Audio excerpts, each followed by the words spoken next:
तो बच्चों आप लोगों का आज फिजिक्स का पेपर था बच्चों, बिहार बोर्ड का, तो जिसमें कि हमने भी पेपर को एनालाइज किया है और हमने बच्चों को बहुत सारे गेस क्वेश्चंस कराए थे कि बाबू ये क्वेश्चंस आपको करना ही चाहिए और ये क्वेश्चन आप करके ही जाइएगा।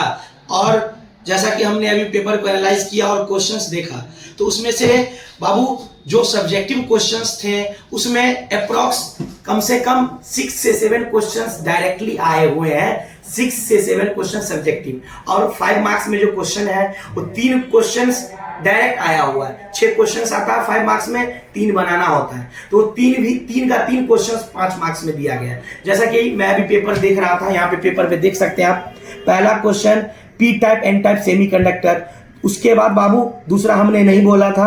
अब आइए चौथा नंबर क्वेश्चन पे, पोलराइजेशन ऑफ लाइट, हमने बच्चे को बता दिया था, याद करवा दिया था पोलराइजेशन ऑफ लाइट। उसके बाद बच्चों 5वां क्वेश्चन क्रिटिकल एंगल, मतलब कि क्रिटिकल एंगल हमने एक्सप्लेन भी किया था बच्चों का और क्रिटिकल एंगल से क्वेश्चन भी पूछा।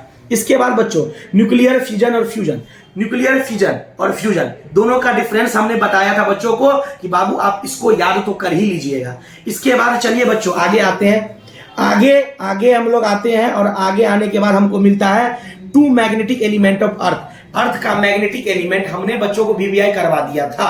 अब आइए बच्चों यहाँ पे अब हम आते हैं 5 मार्क्स के लॉन्ग क्वेश्चंस पे। लॉन्ग क्वेश्चन में सबसे पहला व्हाट इज इलेक्ट्रिक डाइपोल, हमने बच्चों को बता दिया था, इसको वीवीआई कर लोगे 5 मार्क्स में। और इलेक्ट्रिक डाइपोल और इलेक्ट्रिक डाइपोल का डेरिवेशंस।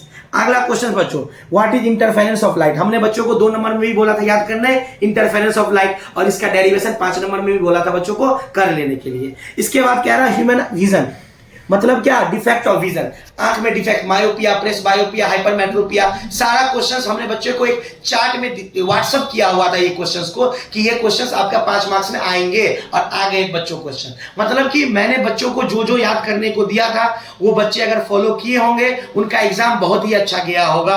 बच्चों मैं आपको पहले भी बोल रहा था कि आपको एग्जाम टाइम में मैं गेस करूंगा, और एग्जाम टाइम में क्योंकि पहले तो आपको सब कुछ पढ़ना पड़ेगा। गेस क्या होता है बच्चों, एक एग्जाम पे अंतिम लक्ष्य होता है कि हमको पेपर में लिख के आना है, तो हमने ऐसा पेपर को बच्चे को बता दिया था पेपर देने से पहले। और जो भी बच्चे अगर फिजिक्स के पेपर देके आए हैं मुझे मैसेज जरूर करें, मुझे बताएं कि बच्चों आपका पेपर कैसा हुआ। ठीक है बच्चों, धन्यवाद।